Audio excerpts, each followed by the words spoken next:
Bem, bom dia a todos. É bom estarmos aqui na casa do Senhor.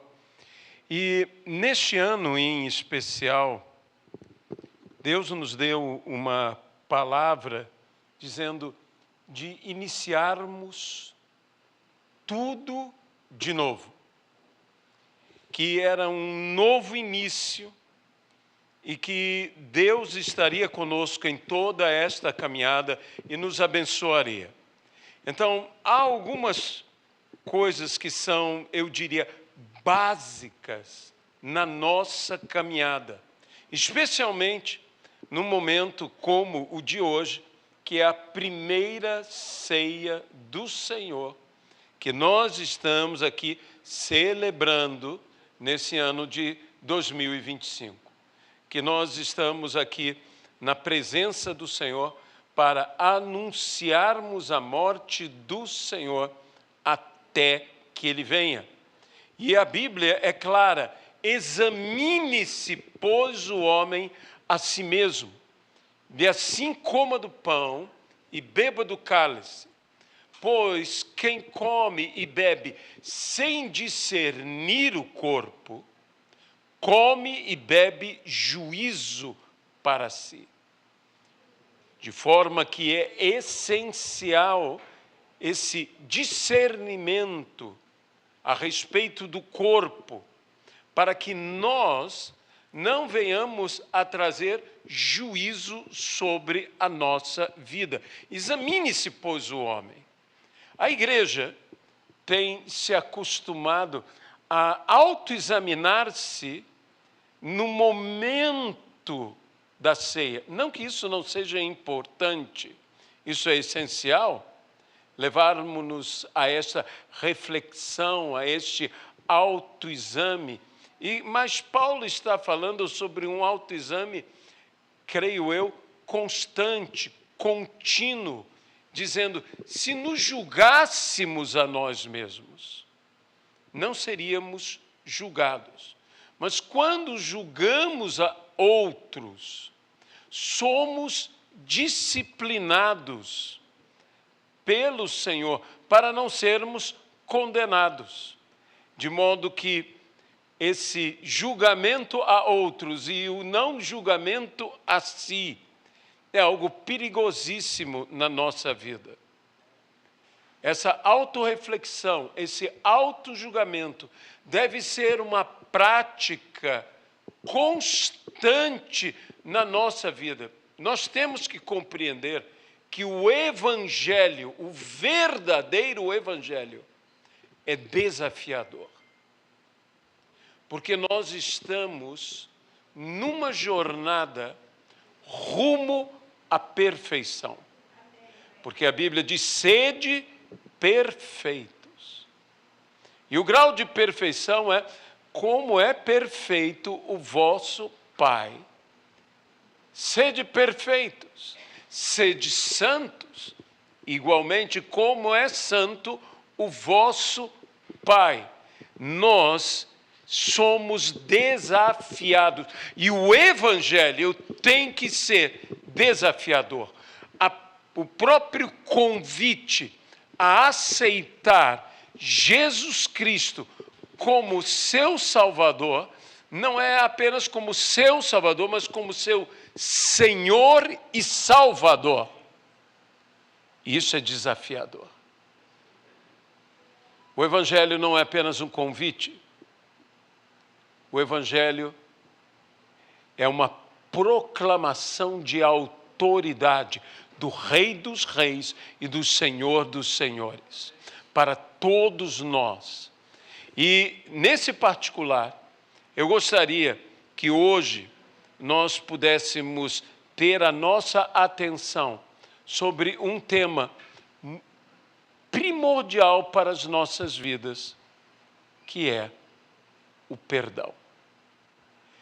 Amado e querido Deus, ajuda-nos, abençoa-nos aqui. Fala, ó Senhor, aos nossos entendimentos e aos nossos corações. E derrama, Senhor, sobre nós a Tua bênção. De modo que, de fato, nós possamos viver plenamente o Evangelho do Reino de Deus e proclamar esse Evangelho em todo o mundo, para que se cumpra a tua palavra. E então virá o fim. No nome de Jesus Cristo. Amém e amém. Eu convidaria você, por favor, a fazer a gentileza de abrir as suas Bíblias no texto que se encontra no Evangelho segundo Mateus, no capítulo de número 18. Evangelho segundo Mateus, capítulo de número 18. Onde Jesus fala uma de suas parábolas para os seus discípulos. E as parábolas, elas visam esclarecer um tema que Jesus deseja nos transmitir. E, neste caso, é aquilo que o próprio Pedro, aproximando-se de Jesus, falou com este, dizendo: Senhor, até quantas vezes meu irmão pecará contra mim e que eu lhe perdoe? E acrescentou Pedro, questionando: até 7 vezes? Jesus respondeu: não digo a você que perdoe até 7 vezes, mas até 70 vezes 7. Por isso o reino dos céus, Jesus começa a explicar, é semelhante a um rei que resolveu ajustar contas com os seus servos. Eu quero dizer uma coisa a você. Nós, com razão, nos preparamos e nos preocupamos, e por isso nos preparamos, para aquele grande acerto de contas que será o juízo final. Mas se é um juízo final, isso implica que há pelo menos mais um ou alguns juízos que venham antes desse juízo final. Deus nos pedirá conta de tudo, e todos nós daremos conta pelo bem e pelo mal que tivermos feito através do corpo. Mas aqui diz, um rei veio. E veio o quê? Ajustar contas com os seus servos. Deus também vem a nós. Não sei quantas vezes, mas Ele vem a nós e Ele vem ajustar contas. A minha pergunta é, eu estou pronto para ajustar contas com o Senhor? Eu estou pronto para dar contas ao Senhor? E aqui diz, e passando a fazê-lo, trouxeram-lhe um que lhe devia 10.000 talentos. Não tendo ele, porém, com que pagar, o senhor desse servo ordenou que fosse vendido ele, a mulher, os filhos e tudo o que possuía, e que assim a dívida fosse paga. Então o servo, caindo aos pés dele, implorava: tenha paciência comigo, e te pagarei, e pagarei tudo ao Senhor. E o senhor daquele servo, compadecendo-se, mandou-o embora, perdoou-lhe a dívida. Há dívidas, meus irmãos, há dívidas na vida, principalmente há dívidas como estas, que são literalmente impagáveis. Há dívidas que são impagáveis, que é impossível de pagar. Mas isso não implica em dizer que são imperdoáveis. Uma coisa é algo ser impagável, mas outra coisa é algo ser imperdoável. Então, há dívidas para com Deus, há dívidas para conosco, de outras pessoas para conosco, que são dívidas impagáveis. Mas isto não quer dizer que elas não sejam imperdoáveis. Que nós temos não só, segundo o texto como nós leremos aqui, a oportunidade de perdoar, como devemos ter a responsabilidade, o dever, a obrigação em perdoar. Eu explico melhor. E saindo, porém, aquele servo, encontrou um dos seus conservos, que lhe devia 100 denários. Agarrando-o, começou a sufocá-lo, dizendo: paga-me o que você deve.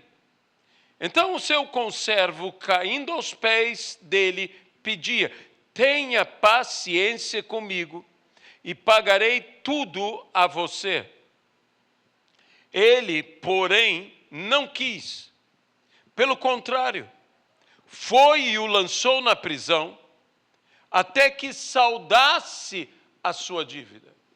Veja, esta era uma dívida, mas ela tinha uma diferença da dívida anterior. A dívida anterior era impagável. Essa dívida era uma dívida pagável. Porém, a dívida impagável recebeu o perdão, porque ela era perdoável. E uma dívida pagável deveria ser muito mais facilmente perdoável.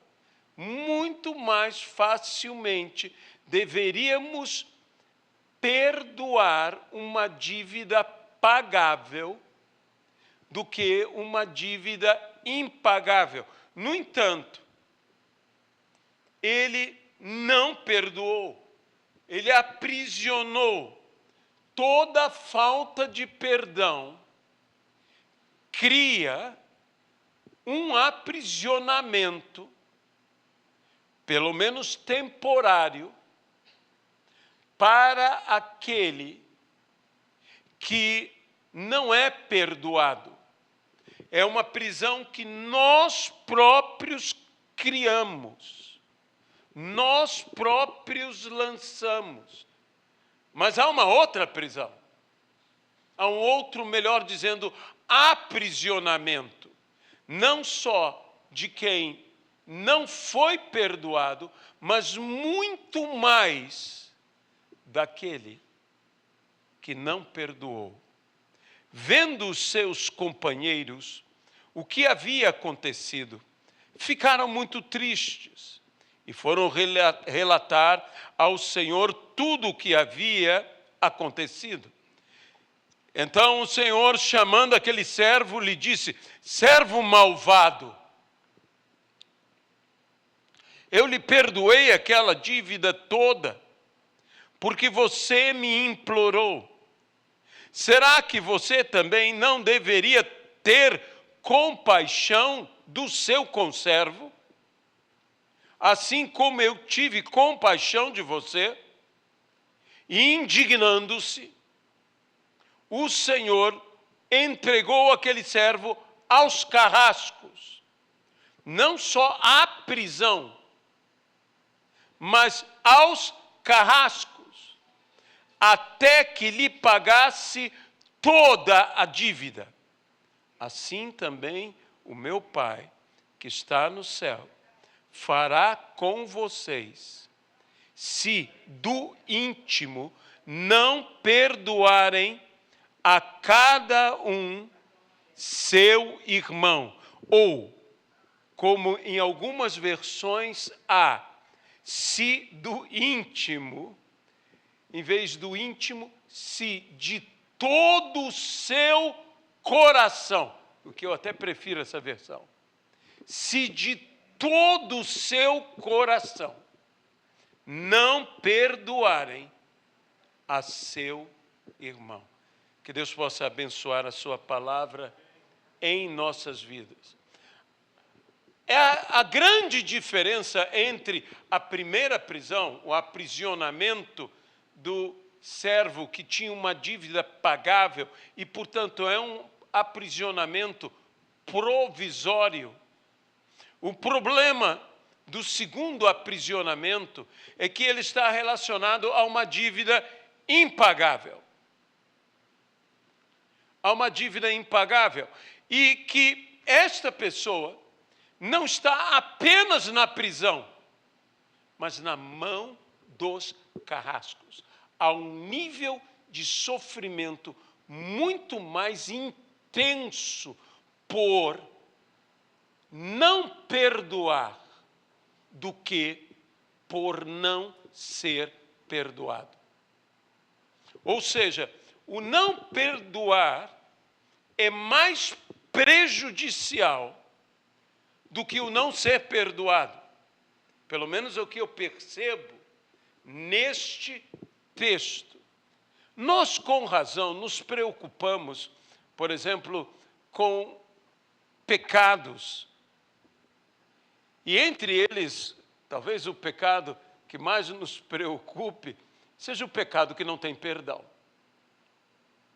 O pecado que não tem perdão, normalmente, nós o designamos, como a Bíblia o designa, sobre a blasfêmia contra o Espírito Santo, ou o pecado contra o Espírito Santo, que diz que isso não será perdoado, ou seja, é um pecado sem perdão. Eu não estou aqui hoje para falar sobre o pecado contra o Espírito Santo. Isso falaremos em outra oportunidade, se assim o Senhor nos permitir, para que não nos percamos saindo do principal tema, que é nós próprios perdoarmos. Mas eu queria dizer a você que existem outros pecados que não têm perdão. E talvez você me ache até herético de afirmar isso.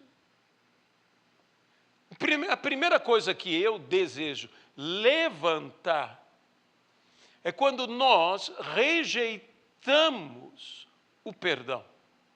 Rejeitamos a graça de Deus, que nos perdoa, que Jesus Cristo, que se fez homem e que morreu na cruz do Calvário, que verteu o seu sangue para nos perdoar de todo o pecado. De todo o pecado. Mas se eu rejeito, se eu não aceito o seu perdão, esse pecado permanece em mim. E eu serei julgado por esse pecado que eu poderia, pela graça de Deus, ser liberado de todo este pecado. Outra coisa, dentro do mesmo sentido, é quando nós, já salvos por Cristo, sabemos que não pesa sobre nós mais a lei do pecado, nós não temos mais que nos render ao poder do pecado em nossa carne. Mas não é que não pequemos, como se dizemos que não pecamos, somos mentirosos. Mas, se porventura pecarmos, Ele é fiel e justo para nos perdoar de todos os pecados e nos purificar de toda injustiça. Mas a Bíblia também diz, se confessarmos os nossos pecados.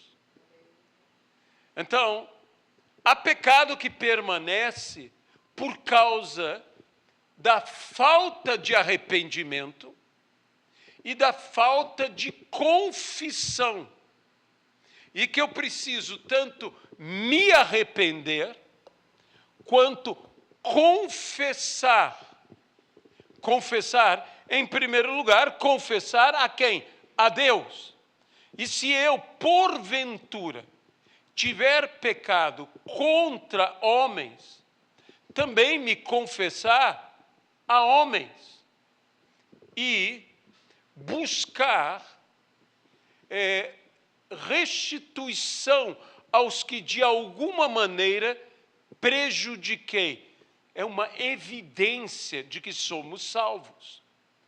Pois aquele Zaqueu, aquele publicano, recebendo Jesus, disse: se alguém eu tenho prejudicado, eu restituirei.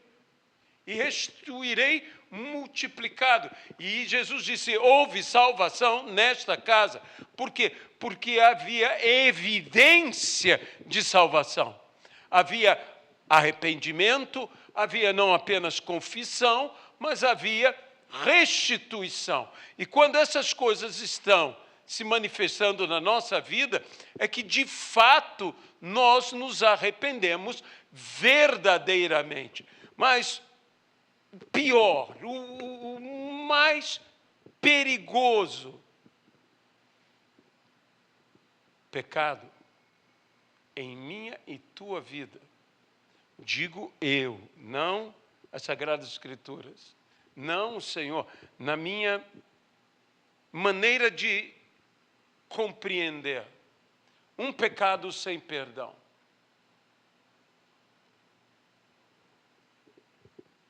É o não perdoar.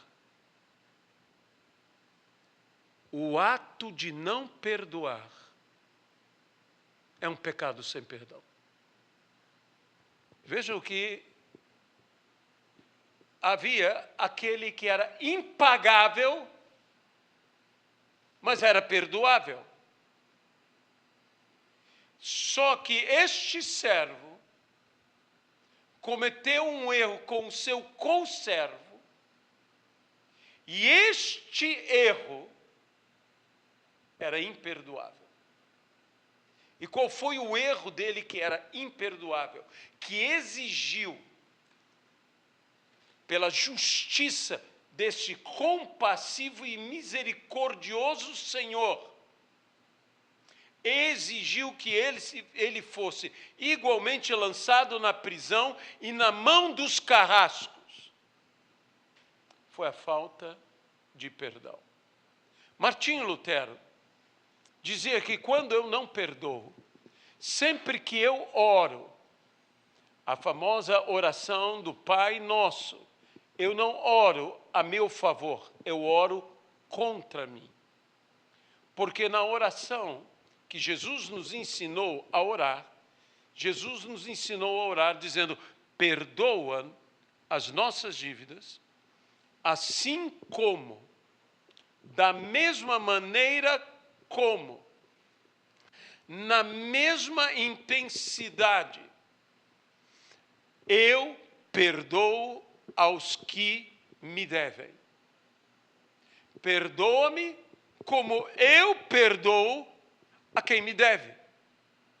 Trata-me como eu trato aos outros. Você já imaginou ter a consciência de que nós estamos pedindo a Deus que Deus nos trate como nós temos tratado aos outros? Sabe, nós temos que perdoar hoje. Nós temos que perdoar amanhã. Nós temos que perdoar tudo e todos, até que não haja mais nada e mais ninguém a quem tenhamos que perdoar. Que nós lancemos isso como um objetivo de nossa vida no começo desse ano. Perdoar tudo. Perdoar todos. Perdoar hoje, perdoar amanhã, até que não haja mais ninguém e mais nada que precisemos perdoar. Porque isso é essencial para a minha segurança. Eu não quero ir para uma prisão. Eu não quero me botar numa prisão e nas mãos de carrascos. E está ao meu alcance não ir para esta prisão e não cair nas mãos destes carrascos. Basta o quê? Que eu perdoe.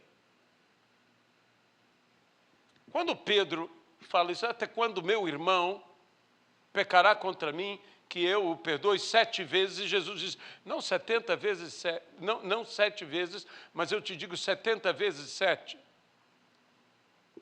E trouxe toda essa parábola para entender, para que nós possamos entender que perdoar faz mais bem a quem perdoa do que a quem é perdoado. Porque quando nós temos a ideia, eu estou perdoando, eu estou sendo benevolente, eu estou sendo complacente, eu estou sendo misericordioso, piedoso, eu estou sendo bom, eu estou fazendo o bem. Claro, perdoar é fazer o bem.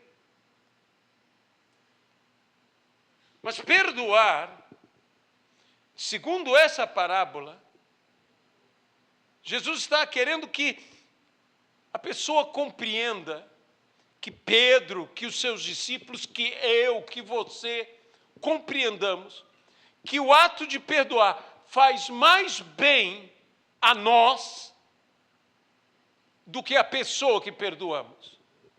Porque nós temos a tendência de dizer, que maravilhoso que sou eu, porque eu estou perdoando.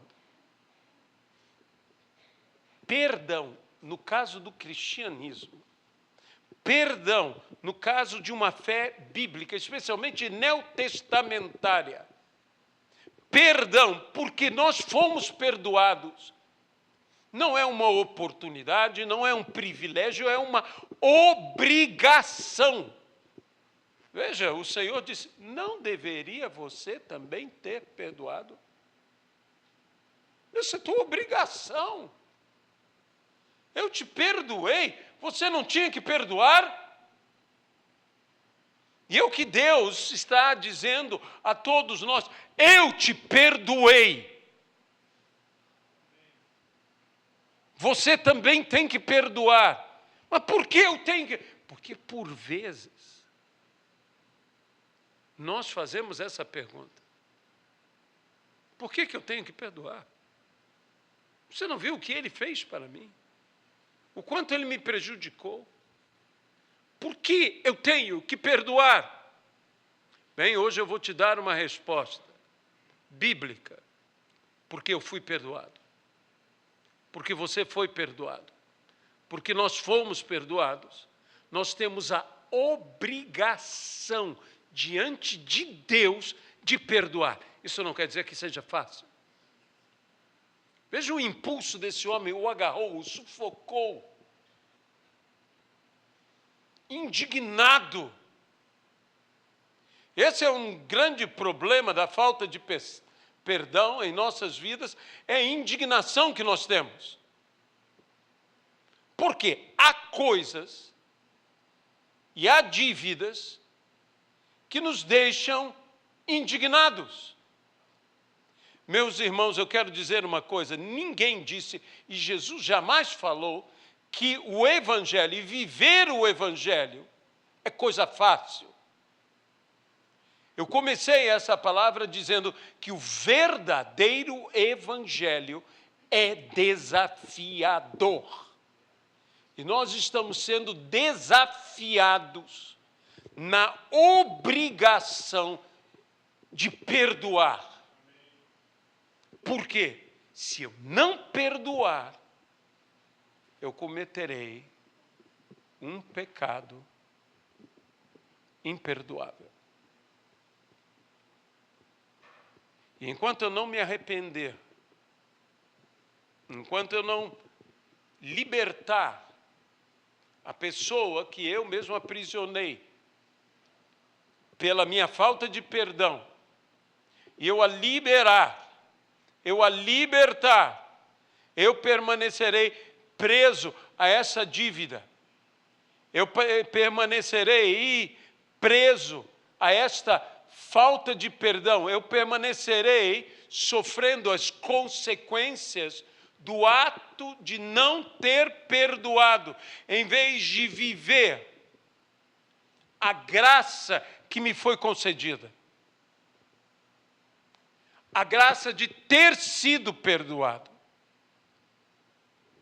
E uma das coisas que me apavora nesse texto é que aquele que foi agraciado com tamanha graça, com tamanho perdão, foi implacavelmente castigado por não ter perdoado. A graça era imensa.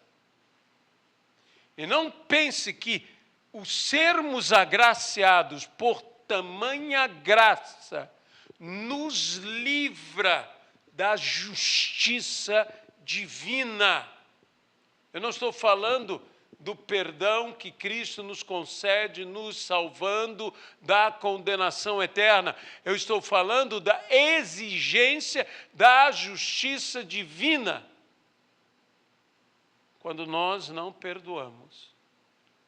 E a justiça divina exige que sejamos castigados por falta de perdão. Quando Jesus fala de 70 vezes 7, muitos se reportam ao que está em Gênesis, capítulo de número 4, sobre os descendentes de Caim, porque o Senhor havia dito a Caim que quem o ferisse, que quem o fizesse, receberia 7 vezes o juízo. E então, um dos descendentes de Caim, um dos perversos, maldosos, malévolos e malignos, descendentes de Caim, um tal de Lameque, ele disse, Gênesis 4, versículo de número 23. Matei um homem porque me feriu, e um jovem porque me machucou. Matei um homem porque me feriu, e um jovem porque me machucou. Se Caim é vingado 7 vezes, Lameque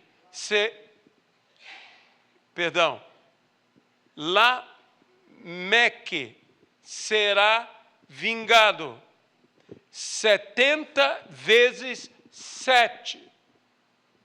O imperdoável ato desse, e veja, a ênfase toda é vingança. A ênfase toda é matei por quê? Porque me feriu e porque me machucou. E porque a maior parte da falta de perdão existe no nosso meio, do relacionamento, é porque me feriu e porque me machucou. E eu não perdoo. Eu condeno, numa condenação capital, eu mato. E 70 vezes 7. E então Jesus está trazendo aqui o perdoar o imperdoável. O perdoar e não ceder ao espírito de vingança e de pagar na mesma moeda, de retribuir na mesma moeda. Jesus está falando, não. Voltamos então ao apóstolo Paulo, que diz, ninguém pague mal por mal. Paga o mal com o bem. Paga o mal com o bem. Fazer o bem e ser bons é uma obrigação cristã. Dos que verdadeiramente dizem que servem ao Senhor Jesus, ou cairemos num pecado imperdoável, que é o não perdoarmos.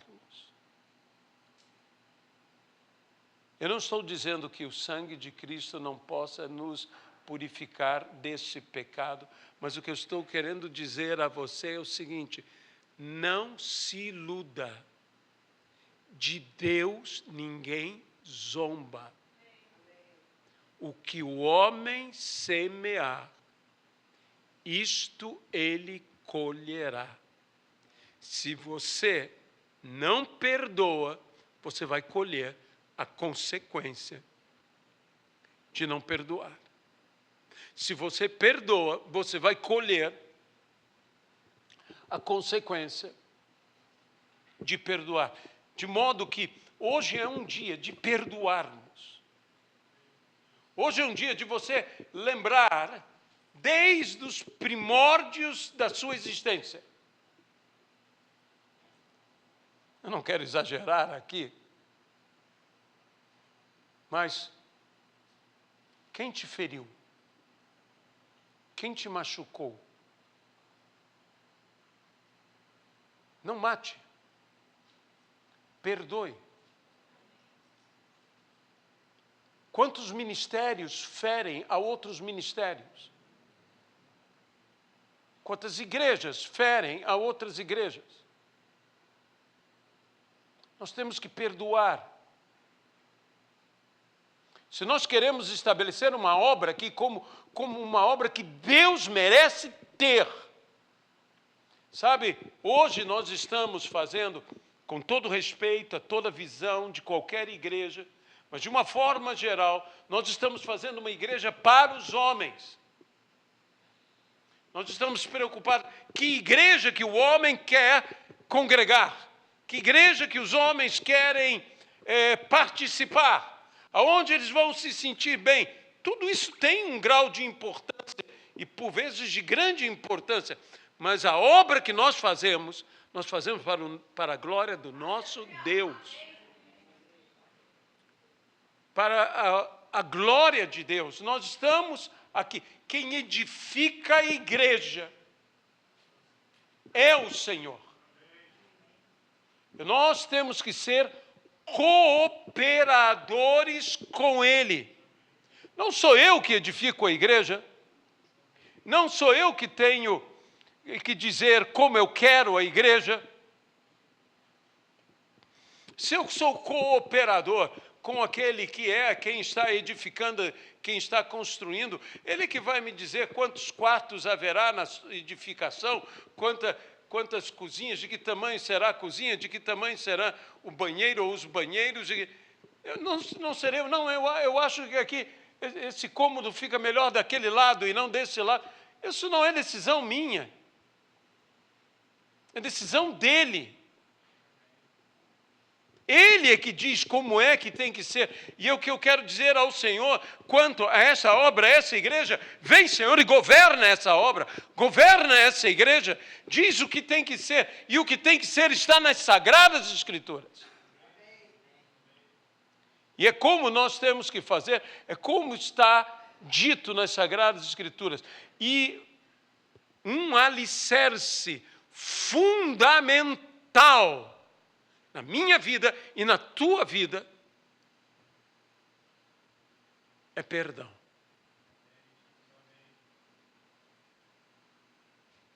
Quando a África do Sul saiu daquele regime que clamava aos céus, repressor, opressor, racista. Racista.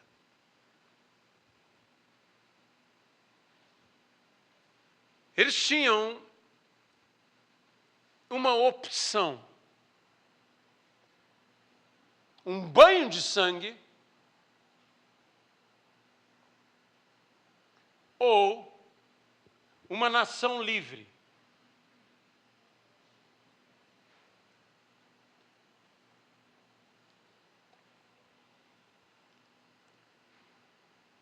Todos se questionavam como libertar a África do Sul daquele sistema.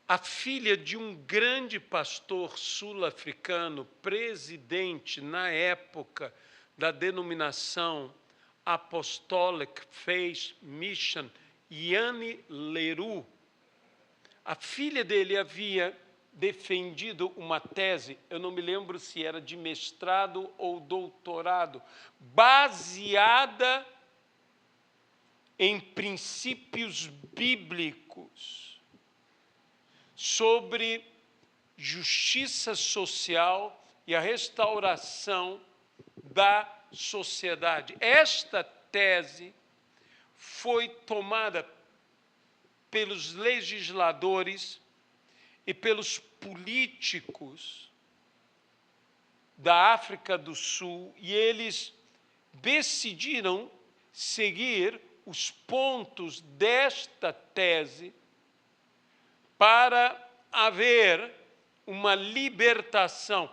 E uma das coisas fundamentais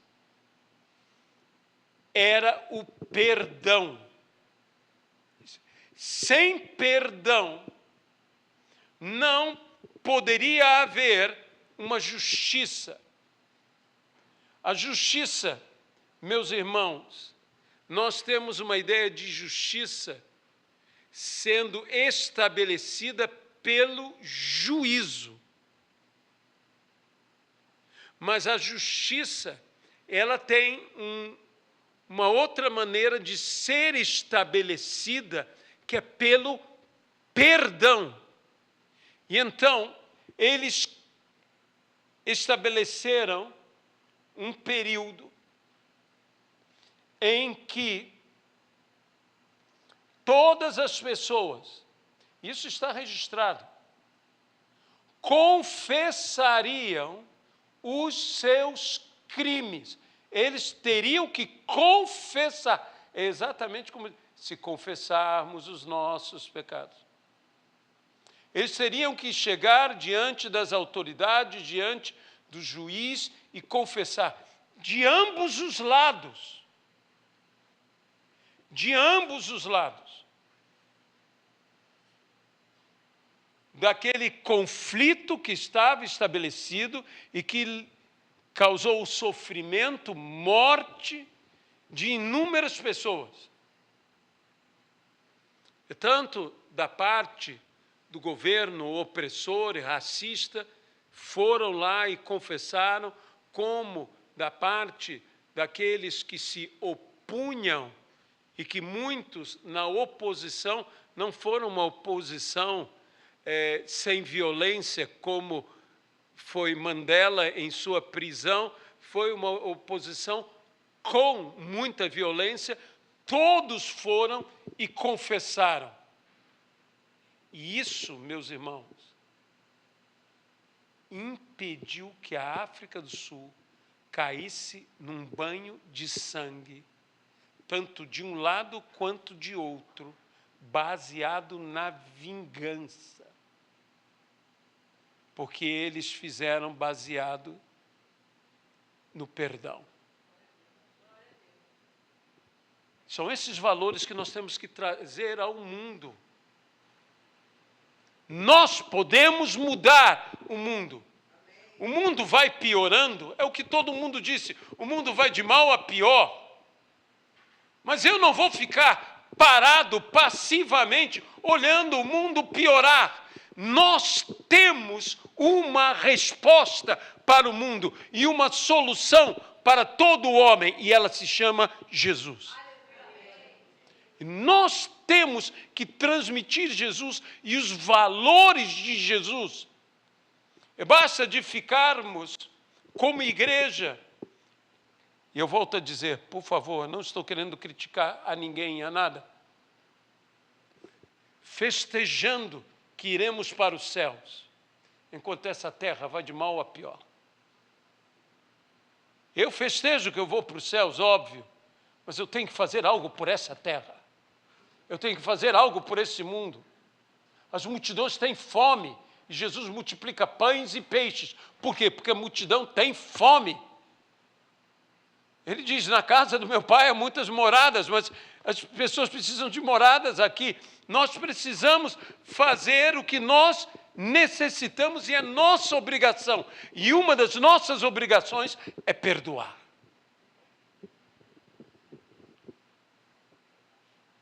Paulo diz, sobre mim pesa esta obrigação.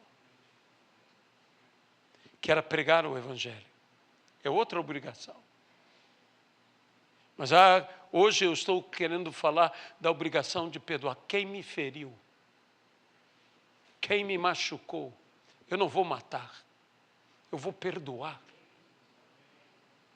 Eu não vou ser do espírito dos descendentes de Caim. Eu sou do espírito dos filhos de Deus. A todos quanto recebeu, deu-lhes o poder de serem feitos filhos de Deus. E o Filho de Deus se manifestou para quê? Para morrer por nós, não para nos matar. Para nos perdoar, não para nos condenar. E o que me condena? Condenar a outros. Ele condenou aquele à prisão. Ele próprio se autocondenou por condenar o outro à prisão e com carrasco. Eu não quero me autocondenar. Perdoar faz mais bem a mim do que a pessoa a quem eu perdoo. Perdoar é um ato de inteligência, de sabedoria. Examine-se, pois o homem a si mesmo. Pois aquele que come e bebe sem discernir o corpo, e no texto diz, se perdoássemos, não seríamos condenados. Aqui não é uma questão de ser salvo. Aqui é uma questão de não ser condenado. E por que o juízo vem? Para que eu não seja condenado com o mundo. Até que pague a sua dívida. É um juízo por amor, é um castigo por amor. Mas eu não quero ser condenado. Eu não quero me autocondenar a esse juízo. A aplicação dessa justiça, porque eu não perdoei. Examine-se. Pergunte a você mesmo. Quem eu tenho que perdoar? O que eu tenho que perdoar? O quanto eu tenho que perdoar? Perdoe aos seus irmãos. Antes de participarmos da ceia do Senhor, busque aqui. Busque em você. Quem me feriu? Quem me machucou? Eu perdoarei. Talvez seja um pai, talvez seja uma mãe, talvez seja um irmão, talvez seja um amigo, talvez seja um inimigo. Perdoe tudo. Perdoe todos. Perdoe hoje. Perdoe amanhã. Perdoe sempre. até que não haja mais ninguém e mais nada que perdoar. Amado e querido Deus, lançamos essa base de perdoarmos. Queremos iniciar esse primeiro domingo com perdão. Encontre o Senhor em nós, um coração segundo o teu coração, pronto a perdoar. Perdoa-nos, Senhor. Que nos ressentimos porque pessoas nos machucaram, porque pessoas nos feriram, e nós temos matado. Perdoa-nos, Senhor, perdoa-nos e perdoa-nos, perdoa-nos. E nós aqui queremos agora diante do Senhor, como quem entra pelos cárceres, dentro de nossa própria alma, abrindo, Senhor, as portas das celas,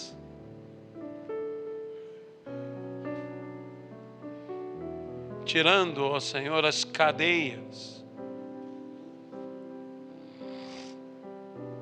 que aprisionam vidas, liberando perdão, perdão a quem me decepcionou, a quem me feriu, me machucou. Eu quero perdoar, eu quero perdoar, eu quero perdoar. Traz à nossa memória aquilo e aqueles que precisamos perdoar, ó Pai. Oh, aleluia, Jesus. Queremos iniciar nesse primeiro domingo do ano, nesse culto matinal, a nossa jornada leves e livres,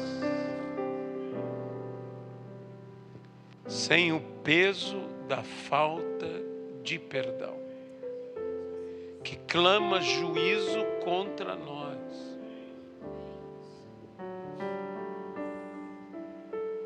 Nós já somos salvos. Liberta-nos da falta de perdão. Liberta-nos plenamente. Que não carreguemos a falta de perdão para dentro dos nossos lares, para dentro de nossas famílias, para dentro dos nossos relacionamentos.